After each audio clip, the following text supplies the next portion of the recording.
kembali lagi pemirsa bersama kami dalam Bincang hari ini. Tentunya masih bersama narasumber kita Pak Leo Agustino dan membahas mengenai pemimpin baru Indonesia menuju era baru. Nah sebelumnya tadi kita udah ngobrol sedikit ya Pak ya, ini di Iya, segmen 1 tadi nggak kerasa gitu ya Pak ya. Meskipun baru beberapa pertanyaan tapi tadi sudah banyak hal-hal yang akhirnya kita dapat ketahui. Kemudian ini juga menambah informasi nih Pak untuk pemirsa setia Sultan TV. Nah selanjutnya nih Pak, bicara tentang pemimpin baru, apalagi ini konteksnya presiden ya Pak ya. Sebenarnya isu yang paling mendesak nih Pak, yang menjadi PR lah gitu ya, untuk pemerintahan baru ini apa sih Pak? ada beberapa kalau dalam pandangan saya itu. Kan masa ini masa postmodern dan post-truth ya sebetulnya ya. Masa di mana berita-berita bohong bisa menjadi kebenaran, berita-berita benar bisa dianggap bohong. Nah, yang perlu dilakukan oleh pemerintahan baru sekarang adalah membangun trust sebetulnya kepada publik, karena dalam masyarakat yang berubah sangat drastik seperti ini, dalam masyarakat post-truth seperti ini, bagaimana membangun kepercayaan publik terhadap pemimpinnya itu menjadi sangat penting, karena dia akan berpengaruh atas kebijakan yang dibuat. Ada persepsi bahwa pemerintah yang terpercaya itu akan diikuti kebijakan-kebijakannya. Sementara sebaliknya, ketika pemerintah itu tidak dipercaya oleh publiknya, maka warga masyarakat pun itu enggan untuk mengikuti arahan, kebijakan, aturan, regulasi yang dibuat oleh pemerintahnya. Sehingga menurut hemat saya, langkah pertama adalah membangun trust terhadap publik. Dan itu sudah ditunjukkan oleh Pak Prabowo pada minggu kemarin ya, di mana beliau dengan tegas menyatakan beliau hadir untuk melayani publik. Itu kata kunci yang saya pikir menjadi kata kunci utama. Kemudian juga mereka mengingatkan seluruh elit-elit politik bahwa mereka harus bekerja untuk rakyat, karena mereka digaji, mereka dibiayai oleh rakyat, sehingga semua orientasi kegiatan-kegiatan itu harus ke rakyat. Dan ini adalah membangun citra positif pemerintah, bahwa pemerintah ada untuk melayani rakyatnya. Karena saya ingat kata-kata filosof klasik ya, bahwa hadirnya negara itu pada dasarnya tujuannya hanya dua. Yang pertama, menciptakan welfare, kesejahteraan, karena tidak mungkin sebuah negara hadir itu ingin menjadi negara yang miskin. Mereka ingin menjadi negara-negara yang sejahtera. Dan pemerintah harus bisa mendeliver itu. Pemerintah harus bisa merealisasikan keinginan-keinginan publik yang sudah bergabung dalam Indonesia Raya ini.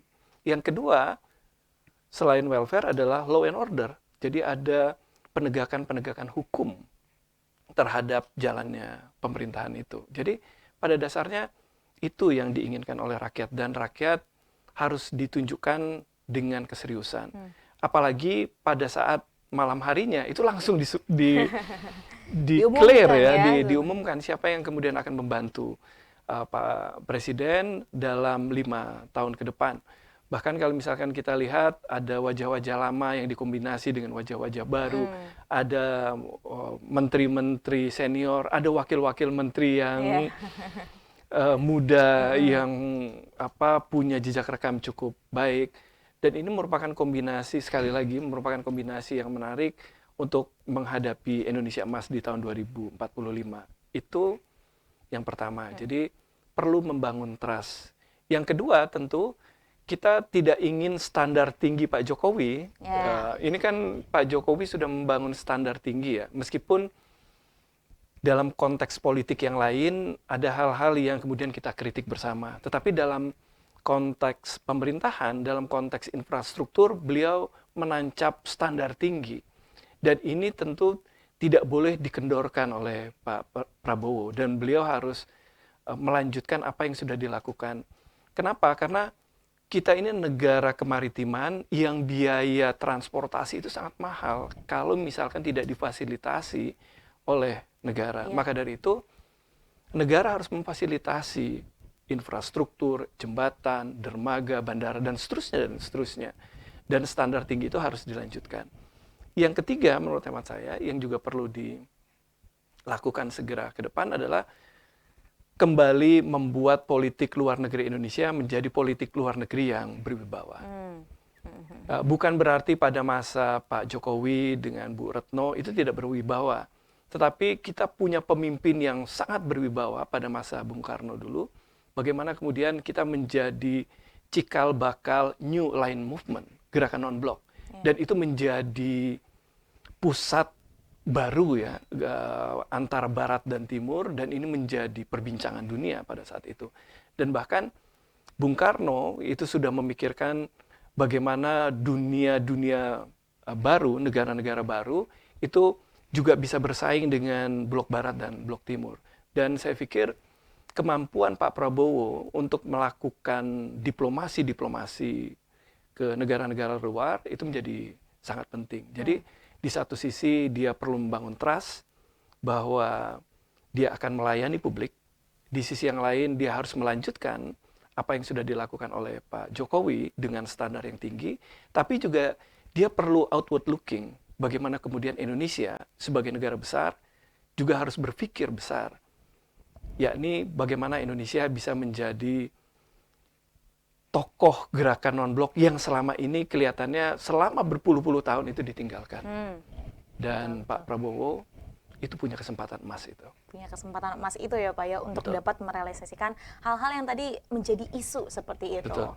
Nah kemudian Pak, dengan adanya isu-isu tersebut ya Pak, tentunya ini juga kan dari jajaran ke kabinet Prabowo Subianto juga pasti sudah membuat program-program yang ada. Entah itu mungkin program di saat kampanyenya atau nanti program yang akan menyusul ya Pak ya. Nah berbicara tentang hal itu Pak, menurut Bapak sendiri langkah awal yang perlu dilakukan untuk mengimplementasikan program-program tersebutnya apa Pak? Ya, langkah awal kemarin mengumpulkan para menteri di Hambalang itu luar biasa. Saya tidak ingin mengatakan dia brainwash ya, tetapi bagaimana menyatukan pikiran pemimpin dengan yang akan membantu itu sangat penting. Saya setuju sekali bahwa Indonesia ini bukan menjalankan visi menteri, tetapi menjalankan visi presiden. Presiden punya visi asta cita gitu ya. Punya visi dan punya misi asta cita, dan ada serangkaian program yang kemudian beliau lakukan, dan program-program itu harus diturunkan oleh para menteri-menterinya dalam bentuk regulasi, kebijakan, dan macam sebagainya. Dan saya melihat mengumpulkan para menteri di Hambalang itu menjadi langkah positif. Tapi itu saja tidak cukup. Kenapa? Karena harus perlu ada days to days activity yang kemudian bisa mengontrol apa yang dilakukan para menterinya. Karena boleh jadi di awal itu gencar ya, di awal begitu kuat, tetapi ketika tidak ada kontrol atas kegiatan-kegiatan, program-program para menterinya, dia akan keluar jalur. Maka dari itu perlu ada mekanisme pengendalian, kontrol, evaluasi yang tepat agar kebijakan-kebijakan visi misi presiden itu bisa berjalan sesuai waktu. Dan yang saya pikir juga perlu dilakukan adalah tidak hanya di level elit yang harus disosialisasikan, tetapi juga di middle level manager. Karena kalau misalkan kita coba buat kategori para menteri, kepala badan, lembaga itu top level manager, tapi juga di middle level manager juga perlu ada semacam penguatan-penguatan wawasan, penguatan-penguatan gagasan. Karena selama ini kita seolah-olah kehilangan haluan ya. Apa yang kemudian akan kita tuju 5, 10, 15 atau 25 tahun ke depan. Karena semenjak garis-garis besar haluan negara itu dimansuhkan, kita seolah-olah tidak punya haluan besar. Meskipun kita punya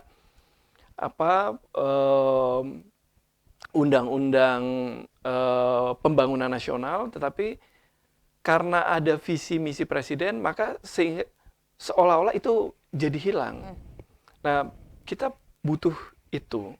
Maka Pak Prabowo kelihatannya dia sudah kembali, karena gaya beliau kan, ya tidak semua Orde Baru buruk ya.